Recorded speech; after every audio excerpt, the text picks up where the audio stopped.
हे आपण आयोजित केलं आहे। आज ज्याचा उल्लेख या ठिकाणी झाला की विरोधी पक्षाने एक 9 पानाचं पत्र दिलेलं आहे। त्याच्यामध्ये 9 नेत्यांची नावं आहेत।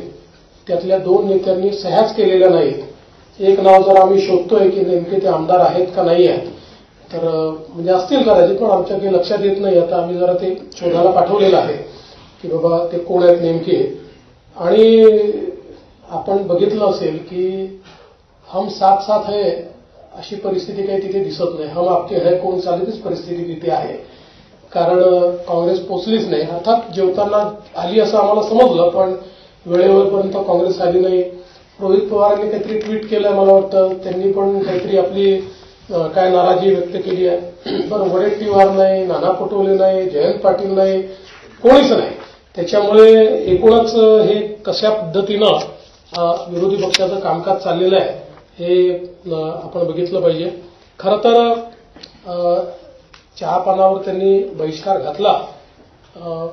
आत्ता त्यांना ही संधी होती, जेव्हा नवीन सरकार बनतं त्यावेळी पहिल्या अधिवेशनाला बाबा एक सकारात्मक चर्चा आपण करूया, अशा प्रकारची संधी होती। त्यांनी संवाद स्थापित करावा असं आपल्या पत्रकार परिषदेत म्हटलं, पण संवादाचं सगळ्यात मोठं माध्यम जे होतं, आम्ही त्यांना चहापानाला निमंत्रित केलं होतं, म्हणजे संवादालाच निमंत्रित केलं होतं, पण त्याच संवादावर त्यांनी बहिष्कार टाकला।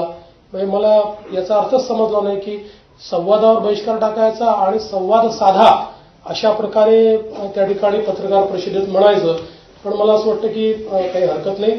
त्यांनी ऍक्च्युअली हे जे काही 9 पानी पत्र दिलेलं आहे, या पत्रात संपूर्ण पत्र हे वर्तमानपत्राच्या बातम्यांवर आधारित आहे। तर त्या बातम्यांसोबत त्यांनी सरकारने दिलेला खुलासा जरी वाचला असता तरी 9 पानाचं पत्र अर्ध्या पानात त्यांना निश्चितपणे देता आलं असतं। पण हरकत नाही, त्यांनी पुन्हा हे सगळे मुद्दे जर हाऊसमध्ये मांडले तर आम्ही त्याची उत्तरं त्या ठिकाणी देण्याकरता तयार आहोत। 2 महत्वाच्या चर्चा आपण या सभागृहामध्ये ठेवलेल्या आहेत। 8 मार्चला पुण्यश्लोक अहिल्यादेवी होळकर यांच्या 300व्या जन्मशताब्दीच्या निमित्ताने एक चर्चा आपण ठेवली आहे, ज्याच्यामध्ये महिला दिन असल्यामुळे सक्षमीकरणाचा जो सगळा मुद्दा आहे त्या अनुषंगाने ही चर्चा एक सकारात्मक अशा प्रकारची चर्चा आहे। आणि भारतीय संविधानाचं अमृत महोत्सवी वर्ष असल्यामुळे आपण एक 2 दिवसाची चर्चा ही भारतीय संविधानाच्या अनुषंगाने कशा प्रकारे आपला विकास झाला आणि संविधानाने आपल्याला काय काय दिलं अशा प्रकारची एक सकारात्मक चर्चा व्हावी। म्हणजे ते लाल संविधान पकडून करतात तशा प्रकारची नाही, तर माझी अपेक्षा आहे की संविधान वाचून किंवा त्यातल्या तरतुदी समजून आमचा विरोधी पक्ष देखील त्याच्यावर एक चांगली सकारात्मक चर्चा करेल अशी माझी या ठिकाणी अपेक्षा आहे। खरं म्हणजे आत्ताच शिंदे साहेबांनी सांगितलं की अलीकडच्या काळामध्ये रोज मला एक स्थगितीची बातमी पाहायला मिळते आणि मी स्थगिती दिलेली आहे असं मला रोज ऐकायला मिळतं। मग मला विचारावं लागतं माझ्या ऑफिसला की आपण कधी दिली, मग ते म्हणतात की आपल्याकडे जर अशी फाईलच आली नाही। मग मला शोधून काढावं लागतं। अलीकडच्या काळामध्ये 2 गोष्टी माझ्या असं लक्षात आल्यात, मी तुम्हाला विनम्रपूर्वक सांगू इच्छितो। एक, आमच्याकडे कुठल्याही आमदारांनी निवेदन दिल्यानंतर त्यांनी काही मागणी केली असेल किंवा एखादा आरोप जरी केला असेल तरी त्याच्यावर आपण तपासून कारवाई करावी किंवा माहिती द्यावी असं लिहितो। आपण कधीच इग्नोर करत नाही। असं पत्र गेलं म्हणजे चौकशी सुरू झाली, असं पत्र गेलं म्हणजे आता त्याच्यावर स्थगिती आली, अशा प्रकारच्या बातम्या करणं हे थोडं बाळबोध आहे असं नसतं। कारण कुठल्याही वेळेस आपल्याला कारवाई करायची असेल किंवा स्थगिती द्यायची असेल, दुसरी बाजू आल्याशिवाय आपण अशा प्रकारे कधीच करत नाही। आता कालचा आरोग्य विभागातला जो विषय आहे हा विषय देखील आपण समजून घेतला पाहिजे की या संदर्भात आरोग्य विभागाच्या संदर्भात जे काही केंद्र सरकारने आपल्याला पैसे दिले होते त्या पैशामध्ये आपण जी काही कामं सुचवली त्या कामांमध्ये आपण 9% पैसा हा कॅपिटल एक्सपेंडिचरवर खर्च केला होता आणि केंद्राचं म्हणणं होतं तो 5% केला पाहिजे। म्हणून केंद्राने आपल्याला कळवलं की तुम्ही प्रायोरिटाईज करून 9%च्या ऐवजी 5% करा।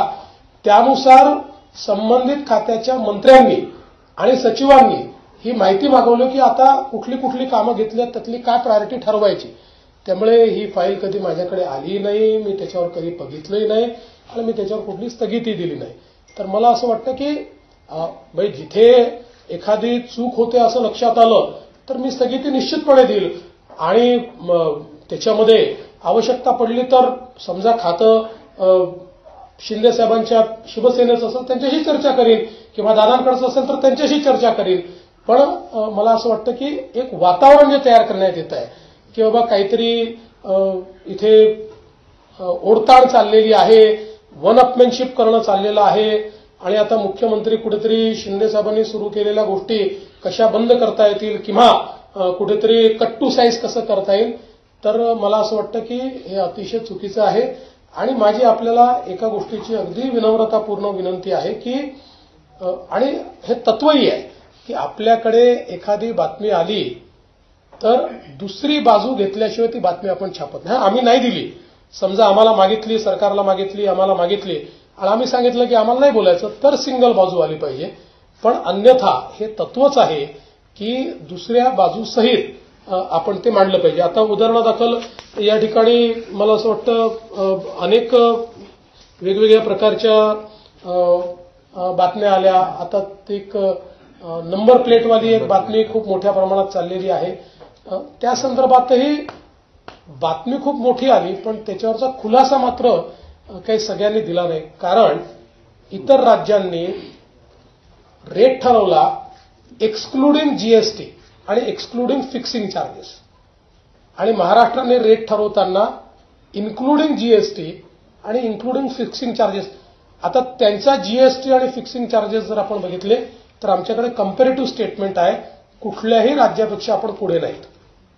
सगळ्या राज्यांचे कंपेरेबल रेट्स आपल्या रेटमध्ये एखाद दोन याच्यात तर 5-10% काही राज्यांपेक्षा कमीच आहोत आपण.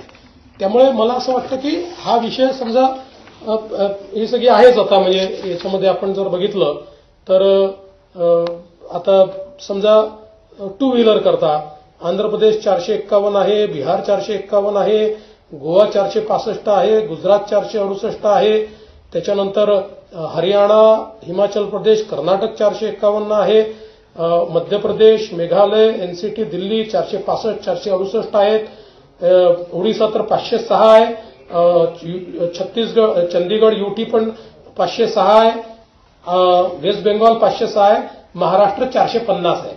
म्हणजे या सगळ्या राज्यांपेक्षा जेव्हा आपण यांचं एकत्रितपणे त्या ठिकाणी बघतो त्यावेळी आपल्या असं लक्षात येतं हे कमी आहे.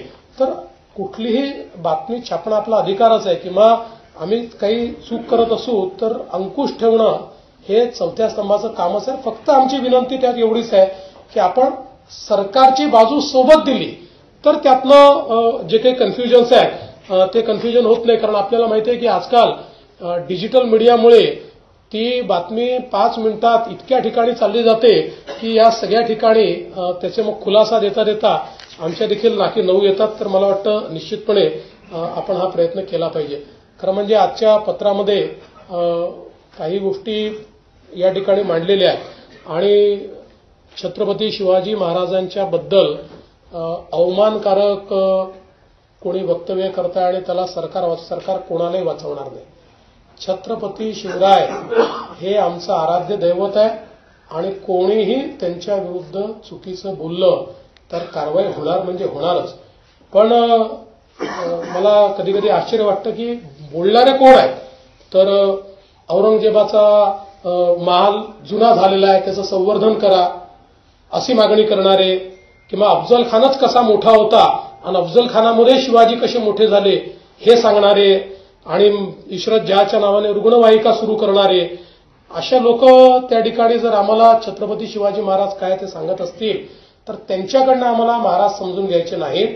आम्हाला महाराज पुरेपूर माहिती आहे आणि महाराजांनी जो मार्ग दाखवलेला आहे त्या मार्गानेच काम करणारे आम्ही आहोत.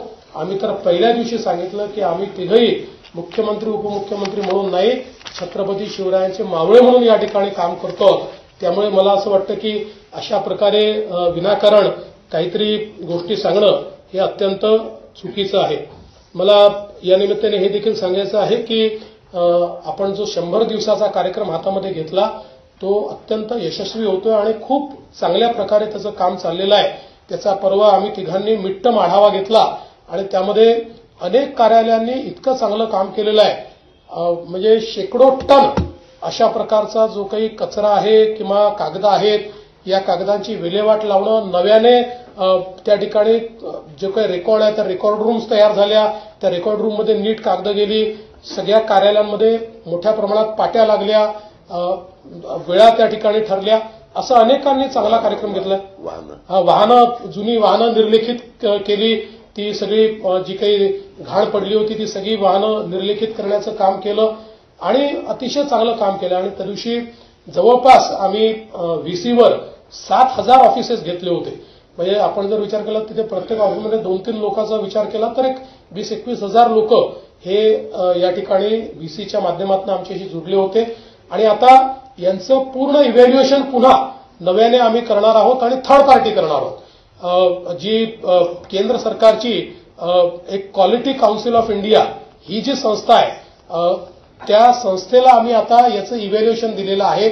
म्हणजे जेव्हा 100 दिवस पूर्ण होतील, ते 100 दिवस समजा 14 एप्रिलला आपण ते पकडलेले आहेत पूर्ण होतील असं कार्यक्रम सुरू झाल्यापासून, त्यानंतर 15 दिवस तालुका स्तरापासून राज्य स्तरापर्यंत कशा प्रकारे कुठल्या ऑफिसनी काय काम केलेलं आहे, 100 दिवसाचं टार्गेट हे कोणी कोणी अचीव्ह केलंय किंवा